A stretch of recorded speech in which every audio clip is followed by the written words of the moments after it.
Halo teman-teman semuanya. Di sini saya akan menjelaskan kepada teman-teman semuanya tentang agama Buddha.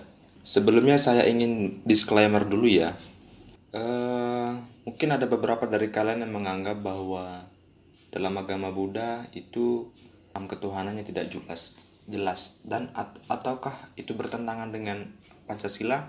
Nah, disinilah saya membuat video ini adalah untuk memberikan gambaran pemahaman kepada teman semua yang meragukan agama Buddha yang bertentangan dengan Pancasila.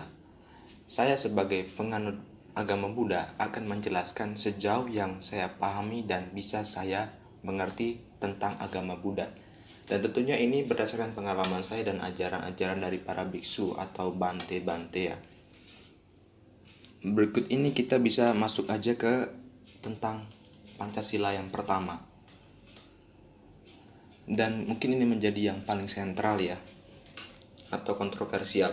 Pertama, yaitu Pancasila yang berisikan ketuhanan yang Maha Esa.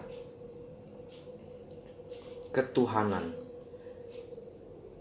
Di sini saya ingin menggambarkan bahwa secara jelas saya mengatakan kepada teman-teman bahwa saya menganut agama Buddha, dan agama Buddha yang saya anut adalah agama yang tidak bertentangan dengan Pancasila pertama. Kenapa demikian? Karena kami itu mengenal ketuhanan yang Maha Esa itu sebagai Nibbana. Apa itu Nibbana? Nibbana adalah nama yang kami berikan kepada eksistensi yang di dalamnya yang kita ketahui ialah tidak dilahirkan, tidak dibentuk, tidak diciptakan, tidak dibuat, dan lain sebagainya. Artinya ini benar-benar murni dan kita tidak bisa, pikiran kita tidak bisa sampai ke sana. Apakah ini seperti manusia? Bentuknya tidak.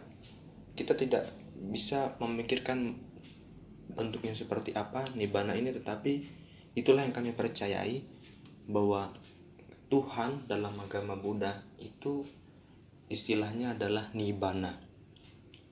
Jadi agama Buddha tidak bertentangan dengan Pancasila. Lalu penjelasan lagi tentang Nibbana.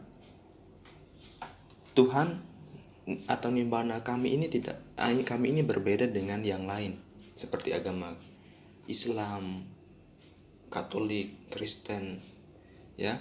Karena di dalam Nibbana itu terdapat suatu kedamaian yang tertinggi, sehingga tujuan kami yaitu ingin bersatu dengan Tuhan kami seperti Nibbana, atau Tuhan kami ya kami namakan sebagai Nibbana itu sendiri.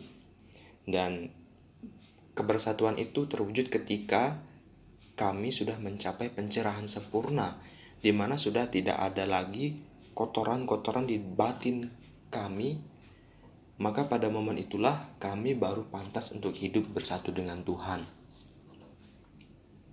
Kemudian Tuhan Buddha itu tidak menghukum dan tidak pernah memberikan anugerah kepada manusia. Karena Tuhan kami adalah kedamaian tertinggi. Sedangkan kedamaian tertinggi tidak ada yang namanya hukum atau memberikan anugerah. Lantas bagaimana yang menghukum manusia atau memberi anugerah? Manusia itu sendiri. Yang memberinya adalah karma. Jadi kami mempercayai bahwa anugerah itu datang dari karma, begitu pula hukuman datang dari karma. Dan kedua hal ini tidak berasal dari Nibbana atau Tuhan yang kami percayai.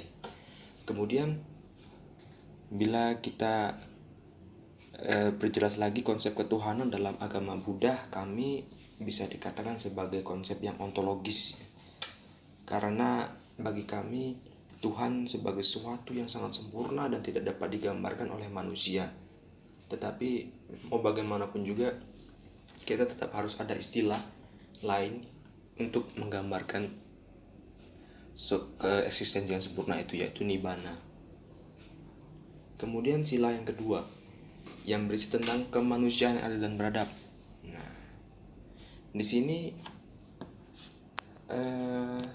ajaran manusia dalam agama Buddha ialah integrasi antara energi fisik dan mental. Jadi manusia itu terdiri dari atau perpaduan dari energi fisik dan mental yang selalu dalam keadaan bergerak, yang disebut sebagai pancakanda, yang terdiri dari 5 kelompok, yakni pencerahan jasmani, pencerapan pikiran, dan kesadaran. Lalu kemudian bagaimana dengan sila yang ketiga, yaitu Persatuan Indonesia, atau singkatnya hidup bermasyarakat gitu ya.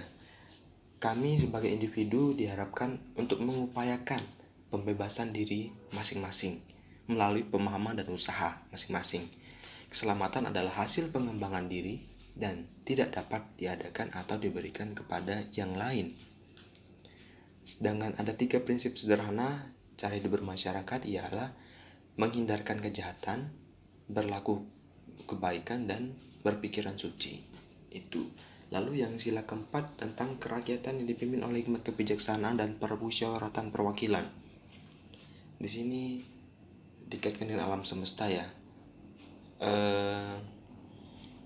Kami mempercayai bahwa alam semesta itu sebagai sesuatu yang tanpa awal dan tidak bisa dipikirkan oleh manusia, karena kita tidak akan bisa menemukan jawabannya dari mana alam semesta ini berasal dan bagaimana manusia ini berasal ada di dalam sistem alam semesta ini. Jadi kami tidak terlalu ambil pusing tentang konsep alam semesta itu sendiri.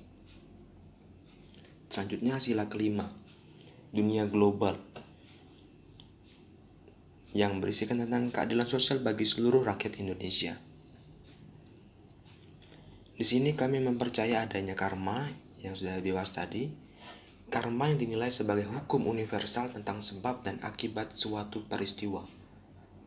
Kemudian, untuk hidup adil sosial bagi seluruh rakyat Indonesia bahkan global, kami mengajarkan 8 jalan mulia. Pertama, pengertian benar, berpikiran benar, ucapan benar, perbuatan benar, pencaharian benar, upaya benar, perhatian benar, dan konsentrasi benar. Itulah penjelasan yang bisa saya berikan kepada teman-teman tentang kaitan ajaran agama Buddha dengan Pancasila yang kita anut sebagai ideologi negara kita, Indonesia. Sekian dari saya, terima kasih.